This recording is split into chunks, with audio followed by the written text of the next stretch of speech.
Hello friends, എല്ലാവർക്കും Sumi's tasty കിച്ചൻ്റെ ഒരു പുതിയ എപ്പിസോഡിലേക്ക് സ്വാഗതം. ഇന്നത്തെ റെസിപ്പി എന്ന് പറയുന്നത് നമുക്ക് എല്ലാവർക്കും ഏറെ പ്രിയപ്പെട്ട ബേക്കറി കേക്കാണ്. നമുക്ക് ബേക്കറിയിൽ നിന്നും കിട്ടുന്ന സെയിം ടേസ്റ്റ് തന്നെയാണ്, ഒരു വ്യത്യാസവും ഇല്ല. മാത്രമല്ല ഈ കേക്ക് ഓവൻ ഇല്ലാതെ എങ്ങനെ രണ്ട് സൈഡും നല്ല ഗോൾഡൻ ബ്രൗൺ നിറത്തിൽ ചെയ്യാമെന്ന് നോക്കാം. ആദ്യം തന്നെ നമുക്ക് ഡ്രൈ ഇൻഗ്രീഡിയൻസ് എല്ലാം കൂടെ ഒന്ന് മിക്സ് ചെയ്ത് വെക്കണം. അതിന് വേണ്ടിയിട്ട് ഞാനിവിടെ 1 കപ്പ് മൈദ എടുത്തിട്ടുണ്ട്. ഇനി ഇതിലേക്ക് ഒരു 2 ടീസ്പൂൺ പാൽപ്പൊടി ചേർത്ത് കൊടുക്കാം. പാൽപ്പൊടി ഓപ്ഷണലാണ്, വേണമെങ്കിൽ ചേർത്താൽ മതി, ചേർത്താൽ നല്ല ടേസ്റ്റി ആയിരിക്കും. ഇനി ഇതിലേക്ക് 1 ടീസ്പൂൺ കോൺഫ്ലോർ ചേർത്ത് കൊടുക്കാം. ഇനി ഇതിലേക്ക് ഞാൻ ചേർക്കുന്നത് ബേക്കിംഗ് പൗഡറാണ്. ഒരു 3/4 ടീസ്പൂൺ ബേക്കിംഗ് പൗഡർ ചേർക്കുക. ഇനി ബേക്കിംഗ് പൗഡർ ഇല്ല എന്നുണ്ടെങ്കിൽ ബേക്കിംഗ് സോഡ ചേർത്താൽ മതി. അതൊരു 1/4 ടീസ്പൂൺ ബേക്കിംഗ് സോഡ ഇതിലേക്ക് ചേർത്താൽ മതി. ഏതെങ്കിലും ഒരെണ്ണം ചേർത്താൽ മതി. ഈ ബേക്കിംഗ് സോഡ എന്ന് പറയുന്നത് നമ്മുടെ സാധാരണ സോഡാപ്പൊടിക്കാട്ടോ ബേക്കിംഗ് സോഡ എന്ന് പറയുന്നത്. അപ്പോൾ ഇതിലേക്ക് 3/4 ടീസ്പൂൺ ബേക്കിംഗ് പൗഡർ കൂടി ഞാൻ ചേർത്തു. അടുത്ത ഇൻഗ്രീഡിയൻ്റ് എന്ന് പറഞ്ഞാൽ ഞാൻ ഇതുവരെയും ഈ ചാനലിൽ കാണിക്കാത്തൊരു ഇൻഗ്രീഡിയൻ്റ് ആണ് ഞാൻ കാണിക്കാൻ പോകുന്നത്. എൻ്റെ അടുത്ത് കുറേ പേര് ചോദിച്ചിട്ടുണ്ടായിരുന്നു, ഈ കേക്കൊക്കെ റെഡിയാക്കി പുറത്ത് ചെയ്ത് കൊടുക്കുന്ന സമയത്ത് കേക്ക് ചീത്തയാവാതിരിക്കാൻ എന്തെങ്കിലും വഴിയുണ്ടോ, 2 ദിവസം കൂടുമ്പം കേക്ക് അങ്ങ് ചീത്തയായി പോവുക എന്നൊക്കെ ഒരുപാട് പേര് പറയുന്നുണ്ടായിരുന്നു. അപ്പോൾ ഈ കേക്ക് പുറത്ത് ചെയ്ത് കൊടുക്കുന്നവർക്ക് വേണ്ടിയിട്ടാട്ടോ ഈ ഒരു സംഭവം. ഇതൊരു കേക്ക് പ്രിസർവേറ്റീവ് ആണ്. ഇത് കേക്ക് ചീത്തയാവാതിരിക്കാൻ വേണ്ടിയിട്ട് ചേർക്കുന്ന ഒരു സാധനമാണിത്. പിന്നെ ഇത് ഓപ്ഷണലാണ്, നമ്മൾ പുറത്ത് ചെയ്ത് കൊടുക്കുന്നവർ മാത്രം ഇത് ചേർക്കുക. നമ്മൾ വീട്ടിലൊക്കെ ചെയ്ത് കഴിക്കുന്ന സമയത്ത് ഇതിൻ്റെ ആവശ്യമില്ല. Cake preservative. അപ്പോൾ ഇതിപ്പോൾ 1/2 കിലോ ഉണ്ട്, 175 രൂപയാണ്. അപ്പം ഇത് ഓൺലൈനിൽ കിട്ടുമെന്ന് തോന്നുന്നു, നോക്കട്ടെ. ഓൺലൈനിൽ ഉണ്ടെങ്കിൽ ഞാൻ കമൻറ്റ് ബോക്സിൽ ഇതിൻ്റെ ആ ഒരു മേടിക്കുന്ന ലിങ്ക് ഞാൻ കൊടുത്തിരിക്കാം. ഞാൻ നോക്കിയിട്ടുണ്ടെങ്കിൽ കൊടുക്കൂ കേട്ടോ. അപ്പം കേക്കിൻ്റെ ഈ പ്രിസർവേറ്റീവ് കൂടി ഞാൻ ഇതിലേക്ക് ചേർക്കാൻ പോവുകയാണ്. ഞാനിതിലേക്ക് 1 ടീസ്പൂണാണ് കേക്കിൻ്റെ പ്രിസർവേറ്റീവ് ചേർക്കുന്നത്. ഇനി ഇതിലേക്ക് ഞാൻ ഒരു നുള്ള് ഉപ്പ് കൂടി ചേർക്കുന്നുണ്ട്. ഉപ്പ് കൂടി പോകാൻ പാടില്ല, ഒരു നുള്ള് മാത്രമേ ചേർക്കാൻ പാടുള്ളൂ. നന്നായിട്ട് മിക്സ് ചെയ്തിട്ട് ഇതൊന്ന് അരിച്ചെടുക്കാം. അപ്പം ഞാൻ ഇത് എല്ലാം കൂടെ നന്നായിട്ടൊന്ന് അരിച്ചെടുത്തു. ഇനി ചെയ്യേണ്ടത് ഒന്നുകൂടി എല്ലാം കൂടെ നന്നായിട്ടൊന്ന് യോജിപ്പിക്കുക, എന്നിട്ട് ഇതൊരു സൈഡിലോട്ട് മാറ്റി വയ്ക്കാം. അടുത്തതായിട്ട് നല്ലൊരു ക്ലീൻ ആയിട്ടുള്ളൊരു ബൗൾ എടുക്കുക. ഇത് നല്ല ഡ്രൈ ആയിരിക്കണം, എന്നാൽ മാത്രമേ മുട്ട നല്ലപോലെ നമുക്ക് ബീറ്റ് ചെയ്യാൻ പറ്റൂ. എടുക്കുന്ന 2 ബൗളും നല്ല ക്ലീൻ ആയിരിക്കണം. ഒട്ടും തന്നെ വെള്ളമോ അതിൻ്റെ അംശം പോലും ഉണ്ടെങ്കിൽ പോലും മുട്ട റെഡിയായിട്ട് കിട്ടത്തില്ല. പിന്നെ നമ്മൾ എടുക്കുന്ന മുട്ട റൂം ടെമ്പറേച്ചറിലായിരിക്കണം, അതായത് തണുപ്പൊന്നും ഇല്ലാത്ത മുട്ട തന്നെ എടുക്കണം. ഞാനൊരു 3 മുട്ട എടുത്തിട്ടുണ്ട്. നമുക്ക് ഈ മുട്ടയുടെ വെള്ളയും മഞ്ഞയും ഒന്ന് വേർതിരിച്ചെടുക്കാം. ഞാൻ 3 മുട്ടയുടെ മഞ്ഞയും അതുപോലെ വെള്ളയും വേർതിരിച്ചു. നമ്മളിങ്ങനെ ചെയ്യുന്ന എന്തിനാന്ന് വെച്ചാൽ നമ്മുടെ കേക്ക് ഒന്നുകൂടി നല്ല സോഫ്റ്റ് ആയിട്ട് കിട്ടും, നല്ല ടേസ്റ്റി ആയിരിക്കും. അതുകൊണ്ടാണ് നമ്മൾ സെപ്പറേറ്റ് ചെയ്തത്. സെപ്പറേറ്റ് ചെയ്യാതെയും ഇത് ചെയ്യുന്നവരുണ്ട്, പക്ഷേ സെപ്പറേറ്റ് ചെയ്ത് ചെയ്യുമ്പോഴും നല്ല സൂപ്പറാട്ടോ. ഇനി ഈ മുട്ടയുടെ മഞ്ഞ ഒരു സൈഡിലോട്ട് വെക്കാം. ഞാൻ ഈ മുട്ടയുടെ മഞ്ഞ ഇപ്പോൾ ബീറ്റ് ചെയ്യാൻ പോവുകയാണ്. ഞാൻ ബീറ്റർ വെച്ചിട്ടാണ് ബീറ്റ് ചെയ്യാൻ പോകുന്നത്.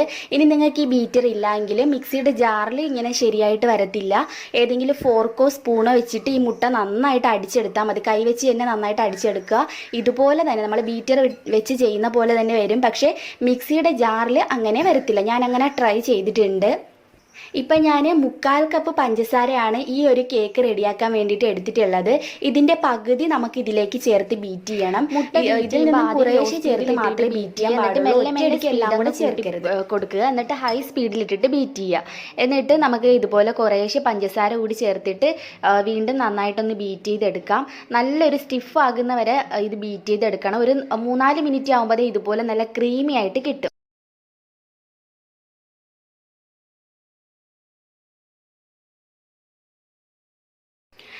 അപ്പോൾ ഇത് ഇതുപോലെ നല്ലപോലെ ബീറ്റ് ചെയ്തെടുക്കണം. കണ്ടോ, നമ്മുടെ മുട്ടയും പഞ്ചസാരയും കൂടെ ഞാൻ നന്നായിട്ട് ബീറ്റ് ചെയ്തെടുത്തിട്ടുണ്ട്. ഇനി ചെയ്യേണ്ടത് ഈ മുട്ടയുടെ വെള്ളം നമുക്കൊരു സൈഡിലോട്ട് മാറ്റി വയ്ക്കാം. അടുത്തതായിട്ട് നമ്മുടെ മുട്ടയുടെ മഞ്ഞ എടുക്കാം. ഈ മുട്ടയുടെ മഞ്ഞയിലോട്ട് നമുക്ക് ബാക്കി വന്ന പഞ്ചസാര ചേർക്കാം. ഇതിലേക്കൊരു 1/4 ടീസ്പൂൺ വാനില എസൻസ് ചേർത്ത് കൊടുക്കാം. അതുപോലെ തന്നെ ഒരു 1/4 ടീസ്പൂൺ മിൽക്ക് എസൻസ് ചേർക്കാം.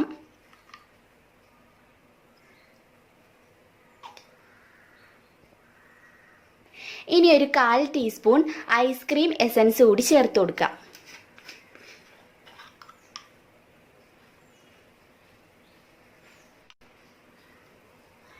ഇനി ഇതെല്ലാം കൂടെ നന്നായിട്ടൊന്ന് ബീറ്റ് ചെയ്തിട്ട് എടുക്കാം. ലോ സ്പീഡിൽ ഇട്ടിട്ട് ബീറ്റ് ചെയ്യുക, എന്നിട്ട് മെല്ലെ സ്പീഡ് കൂട്ടുക. ഏകദേശം ഒരു 3-4 മിനിറ്റ് ആകുമ്പോൾ ഇതുപോലെ ക്രീമി ആയിട്ട് കിട്ടും.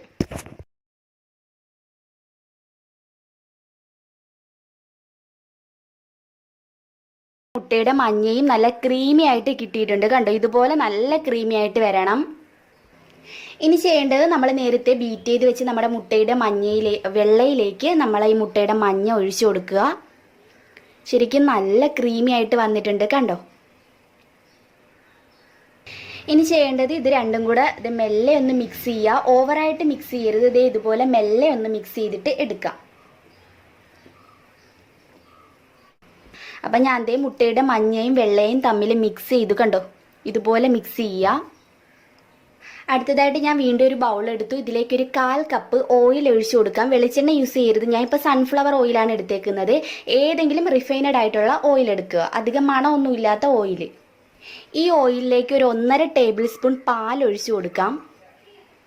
പാലൊഴിച്ചിട്ട് നന്നായിട്ടൊന്ന് മിക്സ് ചെയ്യണം. ആ പാലും ഓയിലും ഇതുപോലെ നന്നായിട്ട് യോജിപ്പിച്ച് വെക്കുക. ഇനി ചെയ്യേണ്ടത്, നമ്മൾ ബീറ്റ് ചെയ്ത് വെച്ച് നമ്മുടെ ഈ മുട്ടയുടെ ഈ ഒരു കൂട്ടിലോട്ട് നമ്മൾ ആദ്യമേ അരിച്ച് വെച്ച ഡ്രൈ ഇൻഗ്രീഡിയൻസ് പകുതി ചേർക്കാം. എന്നിട്ട് മെല്ലെ ഒന്ന് മിക്സ് ചെയ്യുക. ഓവർ മിക്സിങ് പാടില്ല. അത് ഇതുപോലെ വേണം മിക്സ് ചെയ്യാൻ വേണ്ടിയിട്ട്. കണ്ടോ, മെല്ലെ മെല്ലെ മെല്ലെ മിക്സ് ചെയ്തെടുക്കാം. ഇത് നമുക്ക് കുറേശ്ശെയായിട്ട് ഇതിലോട്ട് മെല്ലെ ചേർത്ത് കൊടുക്കുക. എല്ലാം കൂടെ ഒന്നിച്ച് ചേർക്കാൻ പാടില്ല. മെല്ലെ കുറേശ്ശെ ചേർത്ത് മിക്സ് ചെയ്ത് എടുക്കാം. അപ്പോൾ ഡ്രൈ ഇൻഗ്രീഡിയൻസ് മൊത്തവും ചേർത്തു. അതുപോലെ ബാക്കി വന്ന പാലും ഓയിലും കൂടി ചേർത്ത് കൊടുക്കാം. ഇനി ഇതെല്ലാം കൂടെ ഞാൻ പറഞ്ഞ പോലെ മെല്ലെ മെല്ലെ മെല്ലെ ഇതുപോലെ മിക്സ് ചെയ്ത് എടുക്കാം. അപ്പം ഞാൻ ഈ ഒരു സോസ് പാനിലാണ് ഈ ഒരു കേക്ക് റെഡിയാക്കാൻ പോകുന്നത്. സോസ് പാൻ തന്നെ വേണമെന്ന് നിർബന്ധമൊന്നുമില്ല. സാധാരണ ഇതേ ഷേപ്പിന് നമുക്ക് അലൂമിനിയത്തിൻ്റെ ചെറിയ ചരുവങ്ങളൊക്കെ കിട്ടില്ലേ, അതാണെങ്കിലും മതിയാവും. നല്ല പെർഫെക്റ്റ് ആയിട്ട് നിങ്ങൾക്ക് ഇതേ സെയിം രീതിയിൽ ഈ കേക്ക് റെഡിയാക്കി എടുക്കാം. നിങ്ങൾ സാധാ ചരുവാണെങ്കിൽ ഇതുപോലുള്ള റൗണ്ട് ഷേപ്പിൽ ഉള്ള ചരുവം തന്നെ സെലക്ട് ചെയ്യാൻ നോക്കുക. എന്നിട്ട് ഉള്ളിലേക്ക് കുറച്ച് ഓയിലൊന്ന് സ്പ്രെഡ് ചെയ്ത് കൊടുക്കുക. ഈ സോസ് പാനിലേക്ക് കുറച്ച് ഓയിൽ സ്പ്രെഡ് ചെയ്തു. ഇനി ഞാൻ ഒരു ബട്ടർ പേപ്പർ എടുത്തിട്ടുണ്ട്. ഈ ബട്ടർ പേപ്പർ കൂടി നമുക്കിതേ മെല്ലെ ഇതിലേക്ക് ഇട്ട് കൊടുക്കാം. ഇനി നമ്മുടെ കേക്ക് ബാറ്റർ മെല്ലെ ഇതിലേക്ക് ഒഴിച്ചു കൊടുക്കാം.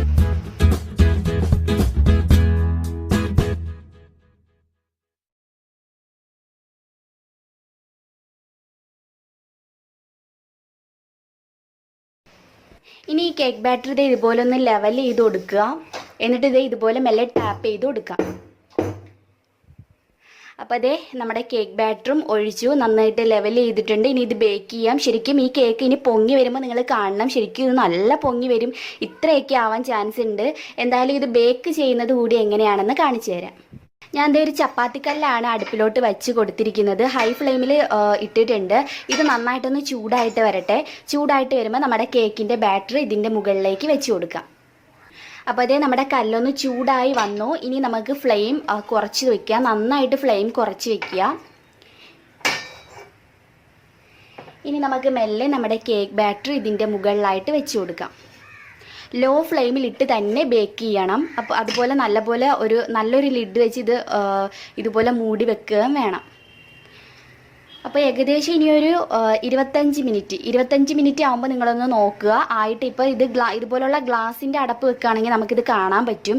25 മിനിറ്റും കഴിഞ്ഞിട്ടും ആയിട്ടില്ലെങ്കിൽ വീണ്ടും ഒരു 10-15 മിനിറ്റ് നോക്കുക. ഞാൻ പറയാം എനിക്ക് എത്രയാണ് കറക്റ്റ് സമയമായതെന്ന് ഞാൻ പറയാം. അപ്പോൾ എന്തായാലും നമുക്കൊന്ന് വെയിറ്റ് ചെയ്യാം. കേക്കായി നന്നായിട്ട് പൊങ്ങിയും വന്നിട്ടുണ്ട്. ഇനി ഈ മുകൾ ഭാഗം എങ്ങനെയാണ് ബ്രൗൺ നിറം ആകുന്നത് എന്നുകൂടി ഞാൻ കാണിച്ചു തരാം. ഇത് കുറച്ചൊന്ന് ചൂടാറാൻ വേണ്ടിയിട്ട് വെക്കാം. കാരണം ഈ കേക്ക് ടിന്നിൽ നിന്ന് നമുക്ക് പുറത്തെടുക്കണം. എന്നാലേ ആ ഒരു ബ്രൗൺ നിറത്തിലോട്ട് നമുക്ക് മാറ്റാൻ പറ്റുള്ളൂ. അപ്പോൾ എൻ്റെ ഈ ഒരു സോസ് പാൻ എന്ന് പറഞ്ഞാൽ ഒരേ ലെവലിലല്ല, അപ്പോൾ എനിക്കിത് തിരിച്ചിട്ട് ബേക്ക് ചെയ്യാൻ പറ്റത്തില്ല. അതുകൊണ്ട് ഞാനിപ്പം ചെയ്യുന്ന രീതി എങ്ങനെയാണെന്ന് ഞാൻ കാണിച്ചു തരാം. അപ്പോൾ ആദ്യം ചെയ്യേണ്ടത് ഈ കേക്ക് ഈ ടിന്നിൽ നിന്നും പുറത്തെടുക്കുക. മെല്ലെ വളരെ ശ്രദ്ധിച്ച് വേണം ഇത് പുറത്തെടുക്കാൻ വേണ്ടിയിട്ട്, അല്ലെങ്കിൽ കേക്ക് ഇതിനുള്ളിലേക്ക് ഒട്ടിപ്പിടിച്ചിരിക്കാൻ സാധ്യതയുണ്ട്.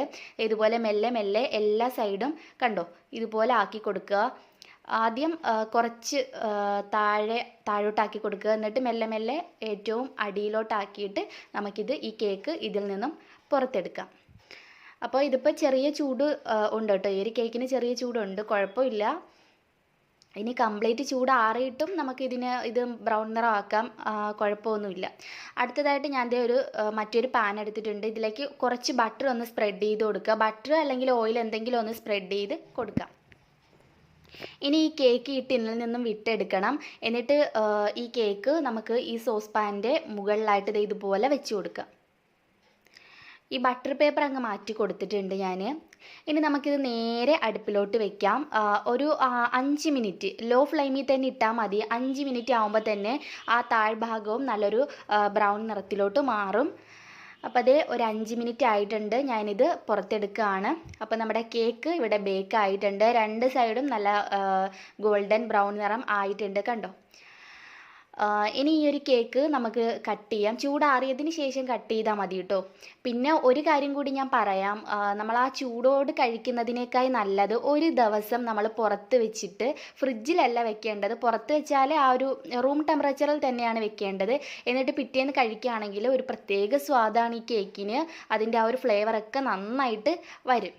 ഇനി നമുക്ക് ഈ ഒരു കേക്ക് ബേക്കറിയിൽ നിന്നും കിട്ടുന്ന രീതിയിൽ എങ്ങനെ കട്ട് ചെയ്യാമെന്ന് നോക്കാം. കണ്ടോ ഇതുപോലെ ചെറിയ ചെറിയ പീസായിട്ട് ഒരേ അളവിൽ തന്നെ കട്ട് ചെയ്യുക. കണ്ടോ ഇതുപോലെ ഞാൻ ഫുള്ള് കട്ട് ചെയ്തെടുത്തു. എന്നിട്ട് ഇതിൽ നിന്നും ഒരു പീസ് ഇതുപോലെ എടുത്തിട്ട് നമുക്ക് നമ്മുടെ ബേക്കറിയിൽ കിട്ടുന്ന കേക്കിൻ്റെ ആ ഒരു ഷേപ്പിലോട്ട് ഇതുപോലെ കട്ട് ചെയ്തെടുക്കാം. ശരിക്കും കണ്ടോ 2 സൈഡും നല്ല ഗോൾഡൻ നിറമാണ്.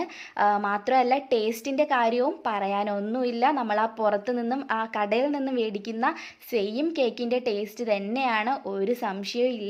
അപ്പോൾ തീർച്ചയായിട്ടും വീഡിയോ ഇഷ്ടമായിട്ടുണ്ടെങ്കിൽ ലൈക്ക് ചെയ്യാൻ മറക്കരുത്. അതുപോലെ നിങ്ങളുടെ ഫ്രണ്ട്സ് ആൻഡ് ഫാമിലിക്കൊക്കെ ഈ വീഡിയോയുടെ ലിങ്ക് ഷെയർ ചെയ്ത് കൊടുക്കുക. പിന്നെ ഇതുവരെയും ഈ ഒരു ചാനൽ സബ്സ്ക്രൈബ് ചെയ്യാതെ ഏതെങ്കിലും കൂട്ടുകാരുണ്ടെങ്കിൽ സബ്സ്ക്രൈബ് ചെയ്യുക. അതിന് വേണ്ടിയിട്ട് താഴെ കാണുന്ന ചുമന്ന സബ്സ്ക്രൈബ് ബട്ടണിൽ ഒന്ന് പ്രസ് ചെയ്ത് സബ്സ്ക്രൈബ് ചെയ്യുക. നിങ്ങൾ സബ്സ്ക്രൈബ് ചെയ്യുമ്പോൾ കൂടി ഒരു കുഞ്ഞു ബെല്ലൈക്കൺ വരും, അത് മറക്കാതെ ഒന്ന് ക്ലിക്ക് ചെയ്ത് വെക്കുകയാണെങ്കിൽ ഞാൻ പുതിയതായിട്ട് വീഡിയോസൊക്കെ ഇടുന്ന സമയത്ത് നിങ്ങൾക്ക് അതൊരു നോട്ടിഫിക്കേഷനായിട്ട് കിട്ടുന്നതായിരിക്കും. അപ്പോൾ നമുക്ക് പുതിയ ഒരു റെസിപ്പി വീഡിയോ ആയിട്ട് വീണ്ടും കണ്ടുമുട്ടാം. അതുവരേക്കും ബൈ, ടേക്ക് കെയർ.